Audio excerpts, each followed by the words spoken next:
আসসালামু আলাইকুম সবাইকে। দেশ এবং দেশের বাহিরে আপনারা যারা আছেন সবাইকে মাহে রমজানের শুভেচ্ছা।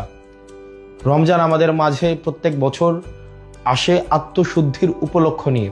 আমাদের যেই জড়া কুরিপু, পরহিংসা, পরশ্রী কাতরতা, রাগ, ক্ষোভ সব কিছুর ঊর্ধ্বে উঠে আমরা যেন আমাদের ইফতার, আমাদের সাওম, আমাদের তারাবি এই প্রত্যেকটি উপলক্ষের মধ্য দিয়ে আমরা যেন আত্মশুদ্ধির উপলক্ষ খুঁজে নিতে পারি।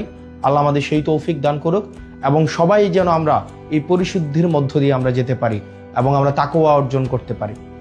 এই রমজানে প্রত্যেক বছর দেখা যায় কিছু অসাধু ব্যবসায়ী সিন্ডিকেট প্রতি বছর এই রমজানের উপলক্ষে তারা দ্রব্যমূল্যকে পুঁজি করে, দ্রব্যমূল্যকে এক রকমের সিন্ডিকেট করে আমাদের সাধ্যের বাহিরে নিয়ে যায়।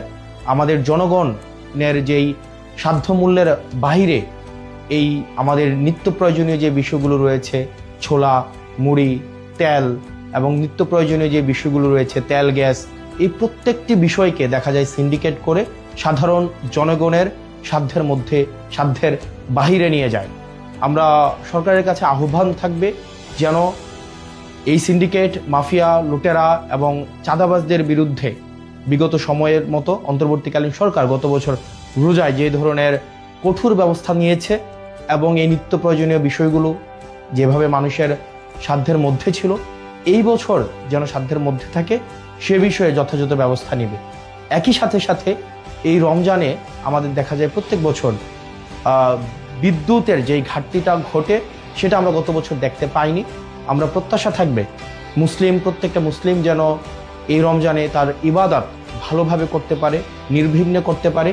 এই জন্য নিরবিচ্ছিন্ন বিদ্যুৎ সরবরাহ যেন ধর্মীয় প্রতিষ্ঠানগুলো এবং বাড়িতে নিরবিচ্ছিন্ন বিদ্যুতের যেন ব্যবস্থাটি সুনিশ্চিত হয় সে বিষয়ে যথাযথ ব্যবস্থা নেবে।